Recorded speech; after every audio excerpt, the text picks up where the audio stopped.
de la manne. On a vu beaucoup de choses au sujet du Christ. Et au commencement de ce séminaire, je vous ai dit que le but de ce séminaire, ce n'est pas de vous donner de la connaissance pour gonfler la tête. C'est pas ça le but, je n'ai pas quitté la France pour venir vous donner de la connaissance qui gonfle la tête.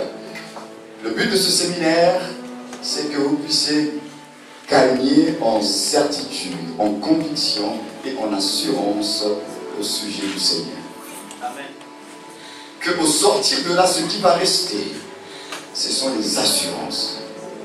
Parce que la vie chrétienne aujourd'hui est faite de beaucoup de peur, de crainte, d'inquiétude. Pourquoi les chrétiens ont peur? Pourquoi on s'inquiète? Parce que nous n'avons pas les assurances en Christ. Nous avons cru, c'est vrai. Mais dans le quotidien, il nous manque les assurances. Des assurances qui feront que, même quand les choses ne vont pas dans votre réalité, dans votre condition, vous pourriez dire comme l'apôtre Paul, je sais en qui j'ai cru. Mais le je sais en qui j'ai cru, là, c'est vraiment pour quelqu'un qui a ses assurances en Christ. Malgré les mauvaises nouvelles, malgré les ultimatums, les délais, tu es persuadé, tu es convaincu que Christ en qui tu as cru prendra ses responsabilités. C'est ce que j'appelle les assurances et les certitudes de la foi. Qu'importe les nouvelles, qu'importe les informations que vous pouvez recevoir, aussi mauvaises soient-elles, vous pourrez dire, je sais en qui j'ai cru. Et vous pourrez également ajouter, je puis tout par Christ qui me fortifie. Ce sont des assurances. Parce que la vie chrétienne, les slogans, on a tous vécu ça. Mais la vie chrétienne, les slogans, ce n'est pas ça qui nous permet de tenir dans le quotidien. Les slogans, c'est pas... Nous n'avons pas été appelés à être des personnes, des slogans. L'église, ce n'est pas une agence de publicité. Amen. Ce que nous proclamons, c'est ce que nous croyons. Nous ne proclamons pas parce qu'on a juste entendu. Nous proclamons des choses dont nous sommes convaincus. Voilà pourquoi l'apôtre Paul pouvait dire, même si un ange venu du ciel avec un autre évangile, qu'il soit anathème, qu'il soit maudit. Voilà un homme qui était tellement convaincu de son appel, de l'évangile dont il prêchait, qui dit que même un ange, même s'il vient avec une autre révélation, qu'il soit maudit anathème. Voilà ce que doit être l'Église, un peuple de conviction. C'est pourquoi Pierre disait dans son discours de la Pentecôte que toute la maison d'Israël sache avec certitude que Jésus est Seigneur, que Jésus est le Fils de Dieu. Tant qu'il n'y aura pas les certitudes, nous resterons dans les slogans. Et les slogans, ça ne donne pas la vie. On a dit que Christ, c'est le on de la divinité. C'est le par et c'est le pour. Christ, c'est le on de la divinité, c'est-à-dire c'est le lieu, c'est la place, c'est l'endroit, c'est l'environnement dans lequel toutes les pensées de la divinité prennent forme. Christ, c'est le par, parce que c'est par Christ qui amène les choses à l'exécution, à la manifestation.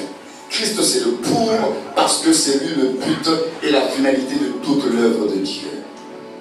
Christ n'est pas un moyen, il est le on, le par et le pour. C'est pourquoi tout ce que l'être fait, la divinité fait toutes choses en Christ. Et donc, comme disait notre apôtre Paul, Christ est un mystère, mais également une richesse, un trésor. Et la grâce nous a été accordée, comme disait encore Paul, de porter ce trésor dans les vases de pierre que nous sommes. Ce trésor, c'est Christ en nous. Mais ce Christ en nous, il faut être à mesure de l'apprécier et de réaliser que Christ en nous, ce n'est pas un slogan. C'est une réalité spirituelle que nous avons par notre nouvelle naissance. Ce n'est pas un slogan. Lorsque par la foi, vous avez tourné vos regards vers lui, vous rentrez dans une réalité, je dis bien une réalité spirituelle. Même si vos yeux ne voient pas, c'est une réalité spirituelle. Et cette réalité spirituelle, c'est que Dieu lui-même, de la même manière qu'il est venu se résumer dans le corps de Jésus l'homme, il vient également se résumer dans votre vie. C'est ça le mystère de Christ en nous. C'est la divinité qui vient se résumer dans un corps. Et il vient en nous. Donc, ayant compris, ayant entendu de cette information, de cette vérité-là, on ne peut pas en faire un slogan. On ne peut pas, ayant entendu de ces vérités-là, faire de Jésus-Christ un sous-thème, une leçon des affermissements ou bien de l'école du dimanche. Il est, comme je ne cesse de le répéter dans ce séminaire, il est le message. L'évangile, c'est son évangile. C'est l'évangile du Christ. La personne qui est au centre, au cœur de l'évangile, c'est une personne, c'est pas un système, c'est pas une méthode, c'est pas une stratégie, c'est pas une loi, c'est pas des clés, c'est une personne qu'il faut connaître. Christ. Et toute notre foi doit se porter vers lui parce qu'il est l'auteur de la foi. Ayant cet entendement, on ne peut pas, frères et sœurs, réduire notre Seigneur à un slogan. On ne peut pas. Jésus par-ci, Jésus par-là. Non. Christ est le on, le par et le pour de la divinité. Il est l'endroit de la manifestation de la divinité dans tous ses états d'être. Quand la divinité pense, elle pense en Christ. Quand la divinité rachète, elle rachète en Christ. Quand la divinité aime, elle aime en Christ. Quand la divinité maintient l'univers, l'univers est maintenu en Christ. Christ, c'est le mystère de Dieu. Alors, nous allons voir les corps de Christ. Parce que la divinité, personne ne l'a connue. Mais elle se révèle. Et quand la divinité se révèle, elle se révèle pour accomplir des œuvres bien précises. Et donc chaque révélation de la divinité, c'est pour accomplir quelque chose de précis. Et nous allons le voir maintenant. Nous allons voir les 4 corps de Christ.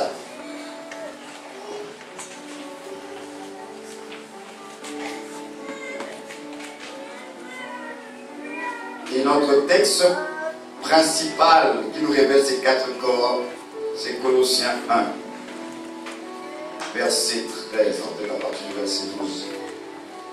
Colossiens 1. Après ce séminaire, je vous assure que vous ne regarderez plus votre Bible comme auparavant. Vous la lirez autrement.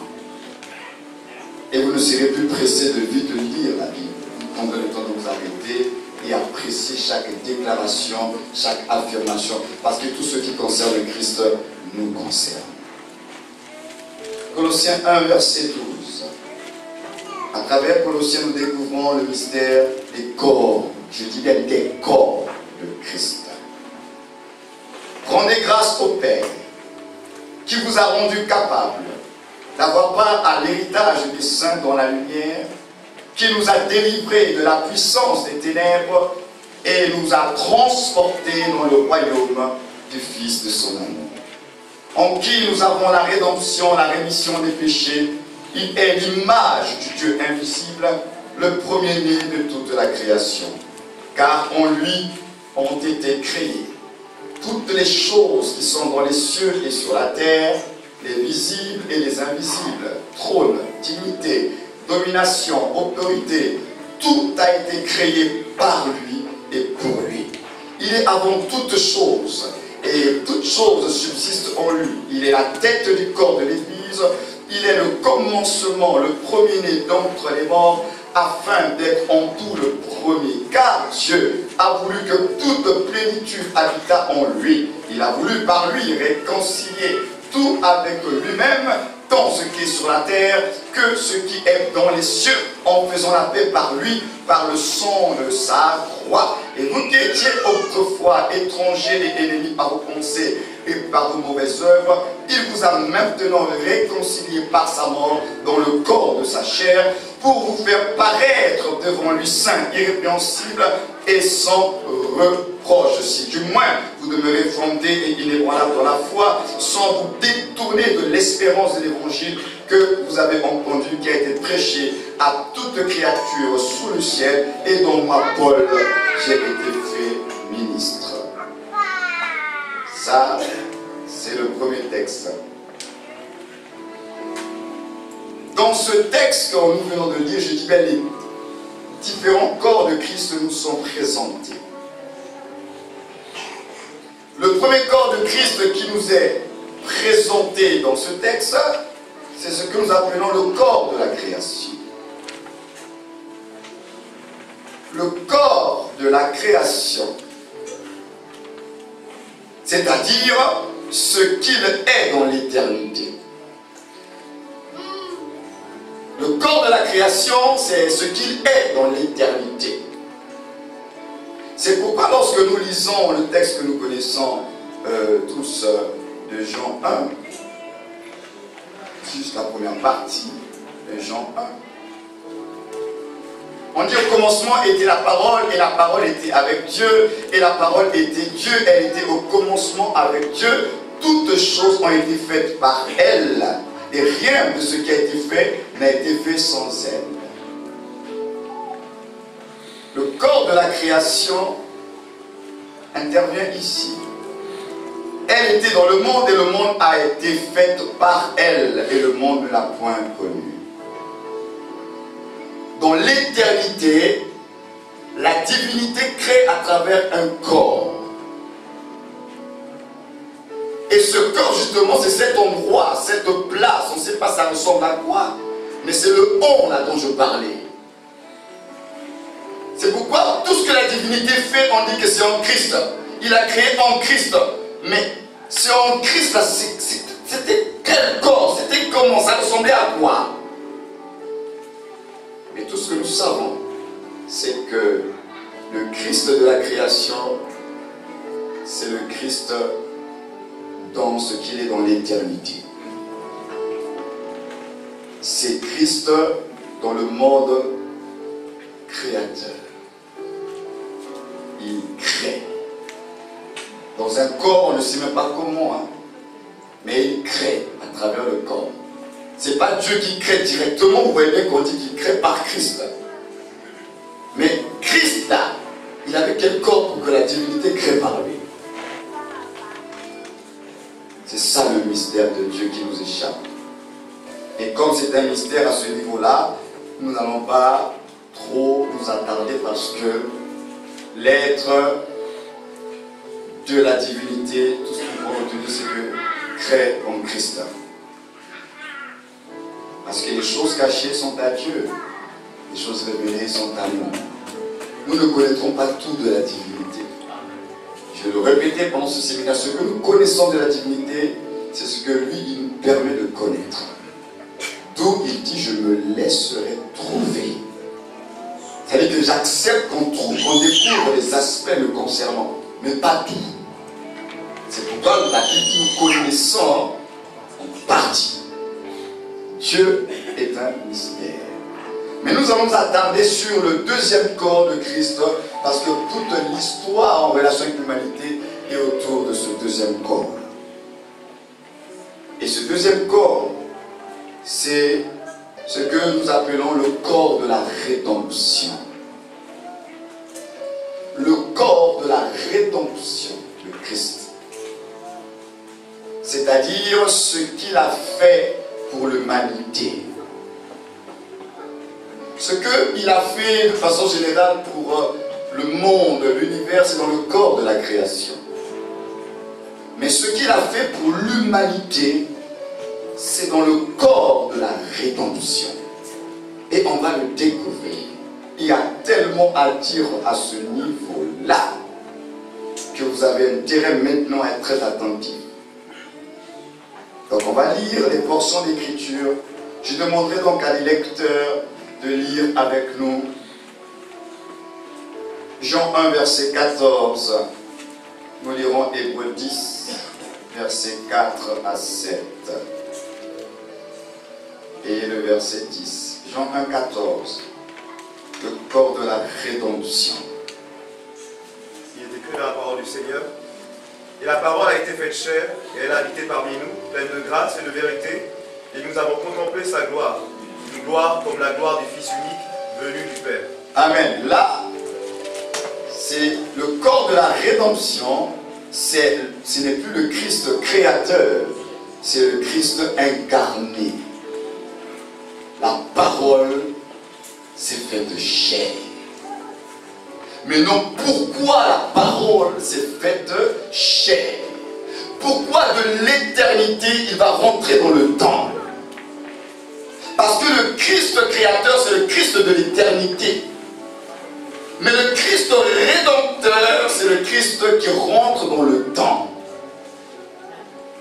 La parole se fait chair. Hébreux 10, verset 4 à 7. Hébreux 10, verset 4 à 7. La parole dit car il est impossible que le sang des taureaux et des boucs ôte les péchés. C'est pourquoi, en entrant dans le monde, Vous entendez, en entrant dans le monde, le Christ dit, tu n'as voulu ni sacrifice, ni offrande, mais tu m'as formé encore. Tu n'as agréé ni holocauste, ni sacrifice pour le péché. Alors j'ai dit, voici, je viens. Dans le rouleau du livre, il est écrit à mon sujet, pour faire, ô Dieu, ta volonté. verset 10. Et c'est en vertu de cette volonté que nous sommes sanctifiés. Par l'offrande du corps de Jésus-Christ, une fois pour toutes. Amen. Lorsque Adam et Ève ont péché, et là j'aimerais préciser quelque chose, puisque nous sommes en train d'expliquer la parole de Dieu. Ève a été séduite, c'est vrai, par le serpent, et elle a cédé à la tentation. Mais Adam n'a pas été tenté. Adam a désobéi à la parole de Dieu. Donc, pour bien parler de ce sujet-là, lorsque Ève a été tentée et qu'elle a cédé à la tentation et que Adam a désobéi à la parole de Dieu, Dieu dans son amour, il va annoncer l'évangile. Il va dire, la postérité de la femme écrasera la tête du serpent. La postérité de la femme, c'est le Christ dans le corps de la rédemption. Toute l'histoire du salut tourne autour du corps de la rédemption. C'est pourquoi j'aimerais qu'on puisse relire ce que le frère vient de lire, parce que c'est très fondamental. Et pour ce qu'on vient de lire, frère, relis ça à haute et intelligible voix, comme on tombe bien écouter la parole. C'est fondamental. Hébreux 10, c'est pourquoi, C'est pourquoi, en entrant dans le monde, en entrant dans le monde, il quitte l'éternité, il rentre dans le temps. le Christ dit, Le Christ, donc le Christ créateur, céleste et éternel, il rentre dans le monde. tu n'as voulu ni sacrifice, ni offrande, mais tu m'as formé un corps. Tu m'as formé un corps. De quel corps s'agit-il? Tu n'as agréé ni holocauste, ni sacrifice pour le péché. Alors j'ai dit, voici je viens. Dans le rouleau du livre, il est écrit à mon sujet. Vous entendez, dans le rouleau du livre, les Écritures annoncent, parlent de lui. faire, ô Dieu, ta volonté. Verset 10. Et c'est en vertu de cette volonté que nous sommes sanctifiés par l'offrande du corps de Jésus-Christ, une fois pour toutes. Amen. La parole s'est faite chair. Un corps a été formé. Mais ce corps qui a été formé était une offrande. Le corps de la rédemption, c'est l'offrande de Dieu pour le salut de l'humanité. C'est pourquoi il dit, tu n'as voulu ni sacrifice, ni holocauste. Tu m'as formé un corps. Parce que tous les sacrifices de l'ancien temps, des boucs, des béliers, des taureaux, ne faisaient que recouvrir le péché, mais aucun de ces sacrifices n'avait la capacité d'ôter le péché. Voilà pourquoi lorsque Jean-Baptiste a vu Jésus, le Christ de Nazareth, passer, il a dit, voici l'agneau de Dieu qui ôte le péché du monde. Donc, la seule offrande qui pouvait ôter le péché, c'était l'offrande du corps du Christ dans la rédemption. Donc, le corps de Jésus. Donc, Jésus, homme, la parole faite chair là, ce corps-là, c'était pour servir d'offrande. Parce que Dieu étant juste, il fallait que le péché puisse subir la condamnation. Parce qu'en réalité, s'il faut aller dans la pensée extrême des choses, Dieu ne pardonne pas le péché. Je dis bien quand on va dans la pensée extrême des choses, Dieu ne pardonne pas les péchés. Le péché doit subir toujours une condamnation. Parce que si Dieu, je dis bien dans la pensée extrême des choses, si Dieu pardonnait les péchés, Christ ne serait pas mort. Si Dieu pardonnait, Christ ne serait pas mort. Le péché, il faut toujours qu'il subisse la condamnation. L'âme qui pêche, c'est elle qui mourra. Le salaire du péché, c'est la mort. Et vous allez remarquer que la notion du pardon, elle ne vient pas de la divinité, elle vient du Fils. C'est lui qui a dit, Père, pardonne-leur. C'est pas Dieu qui a dit, je vous pardonne, c'est le Fils qui a dit, Père, pardonne-leur. Mais entre-temps, il a porté quand même la condamnation du péché.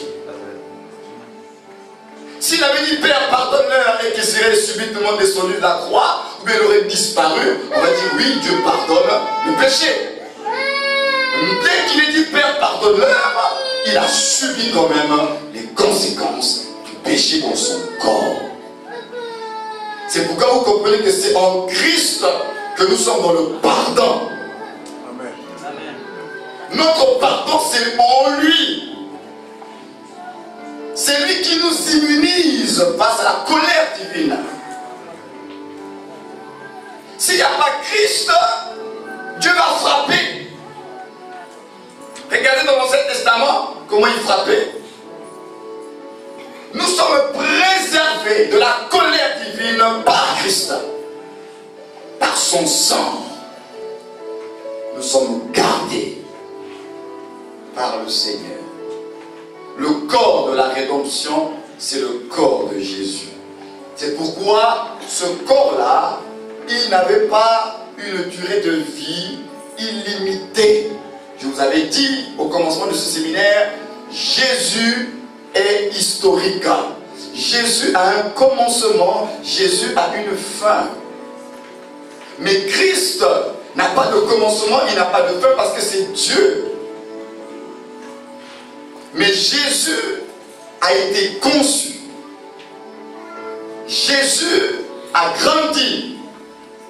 Jésus a vécu comme un homme et Jésus dans le corps est mort à la croix. Jésus est mort, il n'a pas fait semblant, il est mort. Le corps de la rédemption s'est achevé à la croix. Christ est mort. L'agneau a été sacrifié, le sang a été versé. Il n'a pas joué la comédie. Dans le corps, Christ dans le corps de la rédemption est mort sur la croix. Parce que le Christ de la résurrection, ce n'est pas le Christ de la rédemption. Et on va le voir. Donc, Christ est mort dans le corps de la rédemption. Parce que ce corps-là devait servir d'offrande pour ôter le péché. Donc il fallait que l'agneau meure. Il fallait que quelqu'un prenne notre place et mourir. Colossiens 1, verset 13 à 14, nous continuons à apprécier le corps de la rédemption. Colossiens 1, 13 à 14. C'est là on parle du corps de la rédemption, 13 à 14. Colossiens. Quelqu'un nous lise, on va gagner du temps. Il est écrit dans la parole du Seigneur, qui nous a délivrés de la puissance des ténèbres et nous a transportés dans le royaume du Fils de son amour, en qui nous avons la rédemption, la rémission des péchés. Vous avez vu, il nous a délivrés. Je peux relire cette partie-là. Qui nous a délivrés de la puissance des ténèbres et nous a transportés dans le royaume du Fils de son amour, en qui nous avons la rédemption, la rémission des péchés. Nous avons la rédemption par le Christ qui était dans le corps de la rédemption. Le rachat, c'est le Christ de la rédemption qui l'apporte. Versets 19 à 22 du même chapitre. Colossiens 1, 19 à 22. Car Dieu a voulu que toute plénitude habitât en lui. Il a voulu par lui réconcilier tout avec lui-même, tant ce qui est sur la terre que ce qui est dans les cieux, en faisant la paix par lui, par le sang de sa croix. Et vous, qui étiez autrefois étrangers et ennemis par vos pensées et par vos mauvaises œuvres, il vous a maintenant réconciliés par sa mort dans le corps de sa chair, pour vous faire pareil devant lui saint, irrépréhensible et sans reproche. Amen. Le corps de la rédemption, Christ dans le corps de la rédemption, c'est pour nous réconcilier avec le Père. Donc ce corps-là nous introduit dans ce que la Bible appelle le mystère de la piété. Vous avez lu ça dans vos Bibles, peut-être vous n'avez pas compris. Le mystère de la piété est en rapport avec le corps de la rédemption. Et on va lire cela dans 1 Timothée 3,16. Et le mystère de la piété est fondamental pour l'Église de comprendre ça. 1 Timothée 3, verset 16. Il est écrit, et sans contredit, le mystère de la piété est grand, celui qui a été manifesté en chair, justifié par l'Esprit, puis les anges, prêché aux gentils, cru dans le monde, élevé dans la gloire. Celui qui a été manifesté en chair. Il a été manifesté en chair. Pour soutenir ce que Jean dit, la parole s'est faite chair. La parole s'est faite chair. Ici, il a été manifesté en chair, justifié par l'Esprit des anges. Christ est venu porter l'humanité. Il était homme. Et le mystère de la piété nous amène à finalement réaliser les fameuses prophéties d'Ésaïe qu'on avait lu hier, Ésaïe chapitre 7, 14, Ésaïe 9, 5, où il est dit un enfant nous est né, un fils nous est donné. Regardez même ce que Ésaïe dit. Il dit un enfant nous est né, un fils nous est donné, on l'appellera. Écoutez comment on appelle cet enfant-là. Admirable, conseiller, Dieu tout-puissant. L'enfant là sera appelé Dieu tout-puissant, Père éternel. Vous vous rendez compte? C'est Ésaïe déjà l'avait annoncé. L'enfant qui sortira de la femme, la postérité de la femme, sera appelé admirable, conseiller, Dieu Tout-Puissant, Père éternel. Alors, quand le Christ dans le corps de Jésus dit que celui qui m'a vu a vu le Père, moi et le Père nous ne sommes que un, c'est vrai. Parce que le Père et lui c'est la même chose. L'enfant, la postérité de la femme dont parlait Dieu dans Genèse 3,15, cet enfant-là sera appelé Père éternel. Or, cette appellation ne peut pas donner ça à n'importe qui parce que c'est un blasphème. Voilà pourquoi Jésus a été crucifié. Jésus a été crucifié par les Juifs, pas parce qu'il n'a pas respecté la loi de Moïse. Il a respecté la loi de Moïse. Ils ont cherché des failles pour pouvoir l'accuser. Jésus a respecté la loi. Mais pourquoi Jésus a été crucifié? Mais parce que pour les Juifs, le fils de Joseph et Marie a blasphémé en se faisant passer pour le fils de Dieu. L'objet de sa condamnation, c'est parce qu'il a dit qu'il était le fils de Dieu. Pas parce qu'il a transgressé la loi de Moïse. Parce que pour eux, c'était inconcevable qu'un homme soit Dieu. Mais s'ils pouvaient savoir que la divinité habitait corporellement dans cet homme, toute la plénitude de la divinité était en Christ, dans le corps de la rédemption. Il était homme. Donc le mystère de la Trinité, on continue. Romains 1, verset 3. Romains 1, verset 3. Que quelqu'un nous lise. Romains 1, verset 3. Verset 3. La parole dit, il concerne son fils, né de la descendance de David selon la chair. Il concerne son fils, je peux dater là. Il concerne son fils, on parle de l'évangile.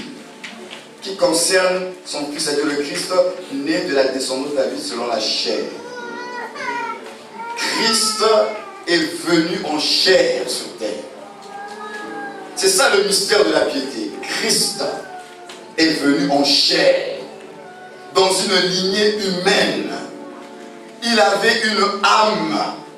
Il avait un corps avec le sang et des os. Dieu n'a pas triché, je vous l'ai dit hier. Ce n'est pas qu'il y avait juste l'emballage et à l'intérieur il n'y avait rien d'humain. Christ était homme. Dieu s'est fait homme. Dieu s'est fait homme, c'est pourquoi c'est un scandale.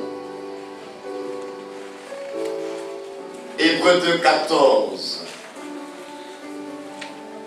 Et le verset 17. Et une autre personne prépare Hébreux 5, le verset 7. Là, on va lire les versets. Hébreux 2, 14, au verset 17, il est écrit: Ainsi donc, puisque les enfants participent au sang et à la chair, il y a également participé lui-même, afin que par la mort, il anéantisse celui qui a la puissance de la mort, c'est-à-dire le diable. En conséquence, il a dû être rendu semblable en toutes choses à ses frères. Ah, continue. Afin qu'il fût un souverain sacrificateur miséricordieux et fidèle dans le service de Dieu pour faire l'expiation des péchés du peuple. Amen. Amen.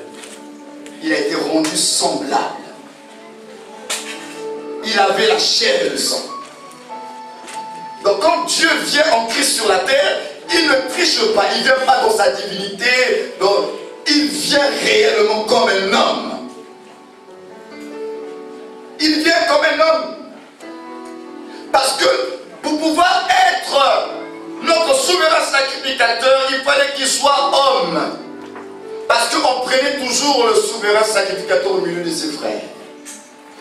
Parce que le souverain sacrificateur, lorsqu'il se présentait dans le Saint des Saints, il se présentait au nom de ses frères. Il représentait le peuple auquel il est identifié. Comment, s'il n'était pas homme, allait-il nous représenter? Comment pouvait-il se tenir en notre faveur s'il n'était pas comme nous? La différence, c'est qu'il n'avait pas le péché, mais il était un homme. C'est pourquoi il est notre souverain sacrificateur. Il a porté l'humanité. Et porter l'humanité pour un être aussi grand, c'est un grand abaissement. Hébreux 5, verset 7.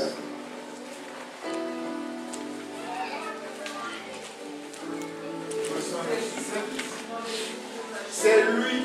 Ah, quelqu'un qui lit.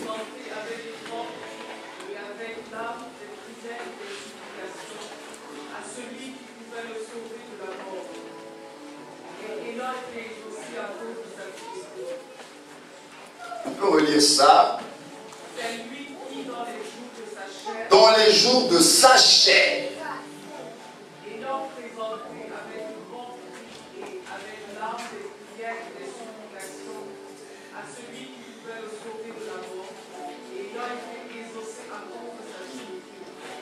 Amen.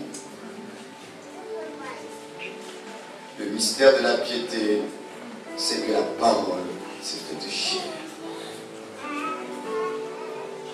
C'est pas un slogan, c'est vrai. Vos calendriers qu'on appelle le calendrier grégorien, c'est-à-dire le calendrier actuel que nous utilisons, commence à la naissance de Jésus.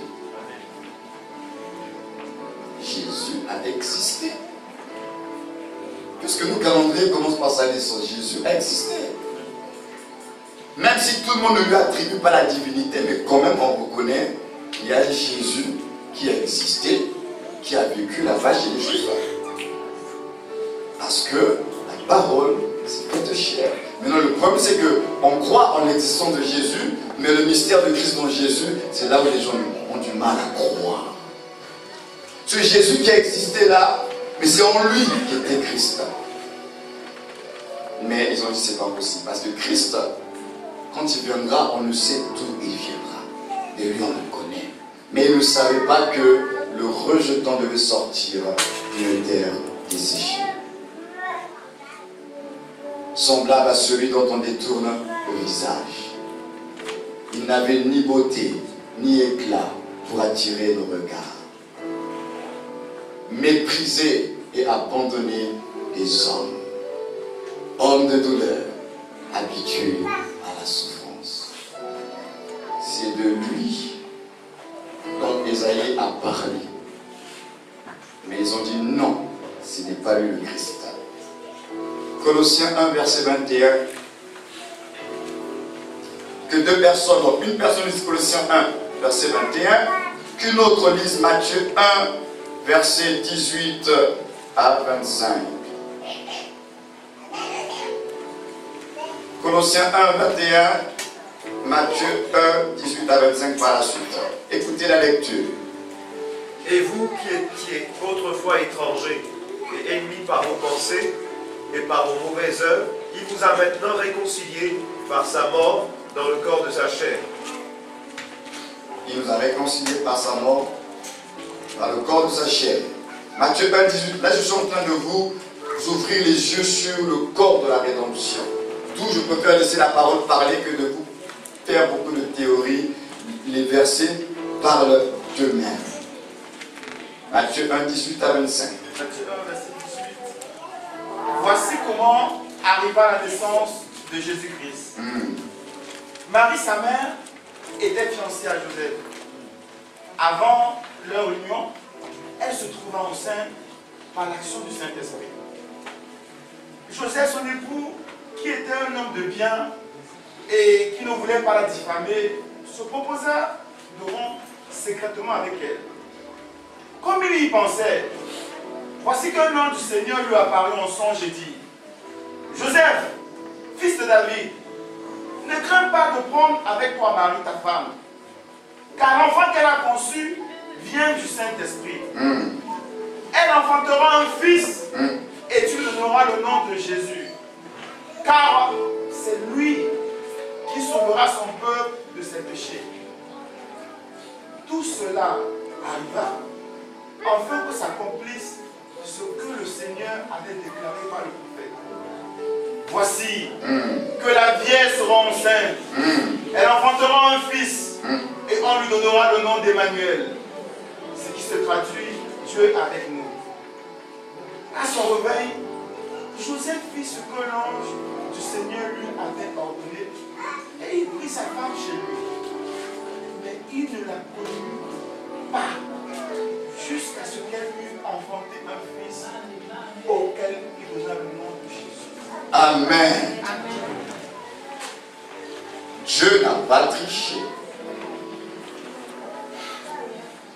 Le Sauveur aurait pu entrer dans le monde déjà à l'état d'adulte. Parce que lorsque Dieu créa Adam, il était déjà un homme, ce n'était pas un bébé. Hein? Mais vous allez voir qu'il est obligé de passer par le processus de l'humanité complète parce qu'il fallait absolument que Christ soit homme. Ce qui fait qu'il a suivi le cycle de l'arrivée d'un enfant dans le monde, parce que quand elle s'est retrouvée enceinte, on n'a pas dit que l'enfant a vite grandi et puis une semaine après il est sorti. Tout le cycle là. Et la grossesse a évolué comme toutes les grossesses. Alors que Dieu pouvait faire en sorte qu'il sorte tout de suite. Parce qu'il fallait que l'on constate l'humanité de Christ. Que l'on vérifie qu'il était vraiment homme. Pour qu'on puisse dire, oui, il est né, il a été conçu. Il est né quelque part, il a été conçu, on a vu la grossesse. Le mystère de la piété, c'est la parole, c'est faite chair, la parole qui porte l'humanité. Le Christ qui s'identifie aux hommes. Voyons encore l'abaissement de Dieu. C'est un abaissement.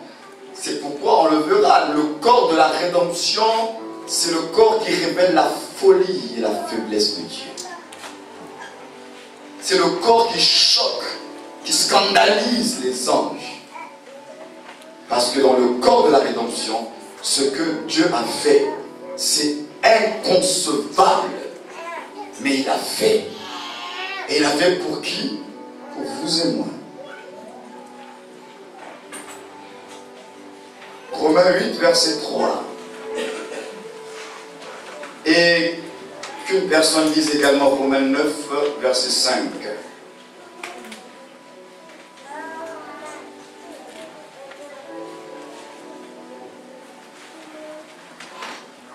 La parole du Seigneur en Romains 8 au verset 3.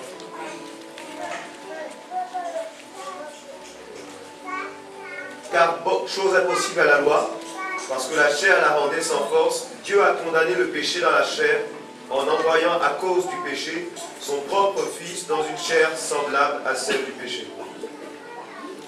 Vous avez entendu, non? Romains 9, verset 5. Romains 9, verset 5. Et les patriarches et Christ est issu selon la chair de Christ qui est au-dessus de toutes choses. Dieu béni éternellement. Christ est issu selon la chair. Ça, c'est le corps de la rédemption. Galates 4, verset 4.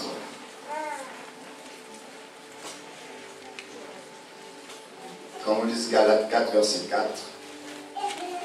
Galates 4, verset 4, la parole dit, mais lorsque les temps furent accomplis, Dieu a envoyé son Fils, né d'une femme, né sous la loi. Dieu a envoyé son Fils, né d'une femme, né sous la loi. Et enfin, 1 Jean 4, 2. 1 Jean 4, 2.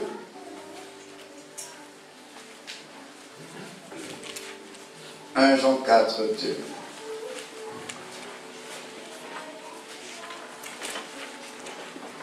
1 Jean 4, verset 2. Reconnaissez à ceci l'Esprit de Dieu. Tout esprit qui confesse Jésus-Christ venu en chair est de Dieu. Tout esprit qui confesse Jésus-Christ venu en chair est de Dieu. Je vais prendre un exemple. Vous savez, on est plus touché, surtout si on est par exemple dans un contexte où ce sont les jeunes.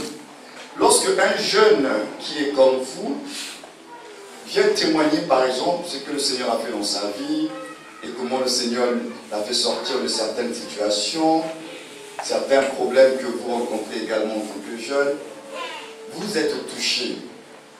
Parce que c'est un jeune comme vous, et puis ça vous pousse quand même à réfléchir, mais comment il a fait? Si c'est un vieux qui arrive, un vieillard, qui vient vous parler la vie, des expériences, on a tendance, nous en tant que jeunes, à minimiser parce qu'on se dit, ah le vieux il a déjà fait 100 ans, lui il ne connaît pas ce que nous avons vu, on est jeunes. Donc, la seule façon pour nous d'apprécier l'œuvre de Dieu, il fallait que Christ fasse homme comme nous. De telle sorte que nous puissions dire, mais lui dans son humanité, il a subi ça. Et il a fait pour moi. Que cela puisse nous parler, nous interpeller. Parce que s'il était venu en tant que Dieu divin dans toute sa puissance, ça n'allait pas vraiment nous parler. Il est Dieu. La preuve, le surnaturel, les miracles ne nous amènent jamais, de façon générale, à vraiment nous attacher à Dieu et à craindre Dieu. Regardez les enfants d'Israël. Quel est un peuple comme Israël qui a vécu des choses qu'aucun autre peuple a vécu? Ça commence en Égypte. Les 10 plaies là, ce qu'ils ont vu, c'est pas qu'ils ont entendu, ils ont vu des choses qu'ils n'avaient jamais vues auparavant. Ils se retrouvent devant la mer Rouge. La mer va s'ouvrir, ils n'ont jamais vu ça auparavant. Ils vont marcher. Et arrivés dans le désert, la journée, ils ont une colonne de nuée qui les accompagne. La nuit, c'est une colonne de feu. Ils ont eu soif. D'un rocher, l'eau est sortie. Mais malgré tout ça, Israël là était un peuple rebelle, têtu. C'est-à-dire que malgré les miracles surnaturels, ils ne se sont pas attachés à Dieu, ils n'ont pas craint Dieu. Comment vous pouvez l'expliquer? Avec tout ce qu'ils ont vécu, ils continuaient à se comporter comme si Dieu... Voilà pourquoi de toute cette génération qui est sortie d'Égypte, il n'y en a eu que 2. 2 sont rentrés. Mais les autres qui sont morts, ce n'est pas parce que Dieu voulait qu'ils meurent. La volonté de Dieu, c'est qu'Israël entre à Canaan. Mais le peuple, par choix, par décision et par leur incrédulité, eux-mêmes ont annulé les desseins de Dieu. Votre incrédulité peut annuler les desseins. Lorsque tu cesses de croire, toi-même tu annules les desseins de Dieu sur ta vie. Pourtant Dieu a fait la promesse, c'est pourquoi la promesse, attention, comme on prêche sur la promesse, il faut prêcher la promesse dans ces 2 facettes. Ce que Dieu dit, il va le faire, c'est vrai. Mais en même temps, toi tu dois continuer à croire. Parce que si tu cesses de croire, tu vas annuler par ton incrédulité les desseins de l'Éternel. Donc quand on prêche les promesses, il ne faut pas seulement vous dire Alléluia, ça va se faire, tes promesses vont se réaliser, tout le monde dit Amen, Amen, Amen, mais attention, le temps que ça se réalise, toi tu dois continuer à croire. C'est ta responsabilité. Ta responsabilité, c'est de garder la foi. Parce que nous sommes justifiés par la foi. Les promesses de Dieu, il ne faut pas rester passif. Tu dois attendre avec la foi. Et ils n'ont pas cru. Après, ils sont morts. Donc je peux dire que tu peux mourir sans avoir vu l'accomplissement de ta promesse. Il est écrit, il est aussi écrit. Ah oui, tu peux mourir sans voir l'accomplissement de ta promesse à cause de ton incrédulité et de ton manque de foi. Parce que la parole de Dieu nous a été donnée pour qu'on puisse croire en elle. C'est pourquoi la Bible dit que celui qui croira sera sauvé. Celui qui ne croira pas ne sera pas sauvé. Le salut que Jésus-Christ est venu nous apporter, c'est une volonté divine pour toute l'humanité. Mais pour pouvoir entrer dans ce salut et bénéficier de ces bénédictions, il faut croire. Si tu ne crois pas, tu ne vas pas vivre les effets du salut dans ta vie. Donc pour activer, s'il faut prendre cette expression-là, pour activer le salut de Dieu dans ses effets dans ta vie, il faut croire. Si tu ne crois pas, l'œuvre de Christ à la croix ne sert à rien pour toi. Pourtant, le salut de Jésus-Christ est un salut pour tout le monde. Le salut, c'est l'offre de Dieu, c'est le don de Dieu. Mais quand Dieu donne, il faut qu'il trouve des mains pour recevoir. Si tu ne tends pas la main pour prendre ce que Dieu t'offre, tu vas rester dans ta situation. Pourtant, Dieu offre le salut par Jésus-Christ. Donc ce n'est pas Jésus est mort pour nos péchés et puis c'est tout. Non. Le salut, en vérité, c'est pour ceux qui croient. Si tu crois, tu vivras les effets du salut. Tu ne crois pas, le salut ne sert à rien. C'est pourquoi il a dit, celui qui croira sera sauvé. Mais celui qui ne croira pas ne sera pas sauvé. Donc, dans votre interprétation du salut, il faut remettre des choses à leur place. Le salut, c'est l'offre de Dieu. C'est le don de Dieu pour le monde. Mais pour pouvoir entrer dans le salut de Dieu, vivre les effets de ce salut, il faut la foi. Il faut prendre le temps. Si tu ne tends pas ta main, tu ne vas rien recevoir. Et tu seras encore dans tes péchés. C'est pourquoi quand vous lisez la Bible correctement. La Bible nous dit que le salut, c'est pour ceux qui croient. Le salut, c'est pour ceux qui croient. Il faut croire pour vivre le salut de Dieu. Et comme on est tout souvent dans des raccourcis, on dit Jésus il est mort, Jésus nous a sauvés. Jésus nous a sauvés. Attention, il a sauvé qui? Il a sauvé qui? Vous ne vous êtes pas posé cette question. Jésus a sauvé qui? Parce que quand tu dis que Jésus m'a sauvé, ça veut donc dire que tu as cru. Ne peut dire Jésus m'a sauvé que celui qui a cru. Parce que quelqu'un qui n'a pas cru, il ne peut pas dire que Jésus m'a sauvé. Il a sauvé qui? Il sauve ceux qui croient. Tu ne crois pas, le salut pour toi est à ta disposition. Tu ne vivras pas les effets. C'est pourquoi la Bible dit, nous sommes sauvés par la foi et c'est une grâce qui vient de Dieu. Mais c'est la foi qui saisit la grâce. La grâce vient par Jésus-Christ, mais la grâce doit être saisie. Et c'est la foi qui saisit la grâce qui vient par Jésus-Christ. Si tu ne crois pas, la grâce là, elle n'aura aucun effet dans ta vie. Donc arrêtons de dire Jésus m'a sauvé alors qu'on ne croit pas. Il est venu sauver ceux qui croient. C'est dans votre Bible. Moi je n'invente pas, je vais vous raconter des histoires ici. Le salut, on dit que le salut pour quiconque croit. Tu ne crois pas, tu ne vas pas être sauvé.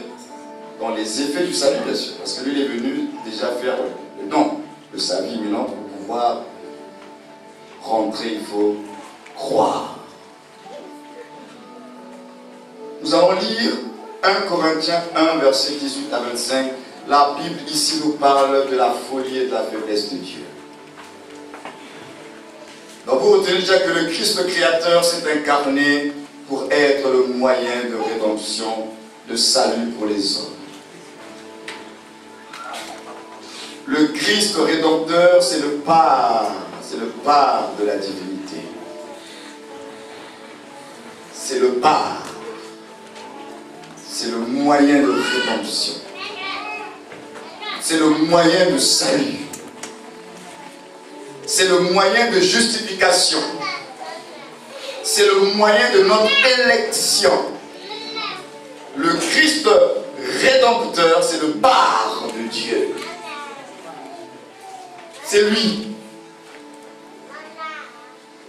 Et donc, le Christ céleste de l'éternité s'est fait chair. Le Christ céleste de l'éternité est devenu le Christ Rédempteur pour être le moyen, parce que la divinité pour sauver ne pouvait qu'avoir un autre corps. Et c'est le corps de la rédemption pour sauver ceux qui vont croire.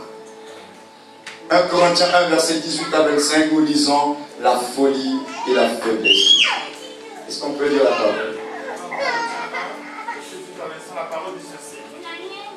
Car la parole de la croix est folie pour ceux qui périssent. Mais pour nous qui sommes sauvés, elle est puissance de Dieu. Aussi est-il écrit, je détruirai la sagesse des sages et j'anéantirai l'intelligence des intelligents. Où est le sage? Où est le scribe? Où est le contestataire de ce siècle? Dieu n'a-t-il pas frappé de folie la sagesse du monde? Car puisque le monde, avec sa sagesse, n'a pas connu Dieu dans la sagesse de Dieu, il a plu à Dieu de sauver les croyants par la folie de la prédication. Les Juifs demandent des miracles et les Grecs cherchent la sagesse. Nous prêchons Christ crucifié. Scandale pour les Juifs et folie pour les païens. Mais pour ceux qui sont appelés, tant Juifs que Grecs, Christ, puissance de Dieu et sagesse de Dieu. Amen. Vas-y, continue. Car la folie de Dieu est plus sage que les hommes. Et la faiblesse de Dieu est plus forte que les hommes. Amen. Vous entendez ce que notre apôtre dit? Si les Juifs avaient su, si même Lucifer avait su, Jésus n'allait pas être crucifié. S'ils avaient su que lui-là, il est différent de ceux qu'on avait l'habitude de crucifier. S'ils avaient su que dans sa faiblesse, toute la puissance de Dieu était là-dedans, ils n'allaient pas le crucifier. Parce que justement, Jésus est venu dans le corps de chair, c'est le corps de l'humiliation. C'est le corps du dépouillement de la divinité. La divinité s'est dépouillée dans un corps de chair. La divinité s'est limitée dans un corps de chair. La divinité s'est résumée dans un corps de chair. Lui qui était illimité, si grand, omniprésent, il va se contenir dans un corps de chair. Et il va venir comme une faible plante, comme un rejetant, comme quelqu'un qui n'a pas de valeur. C'est pourquoi il a été méprisé.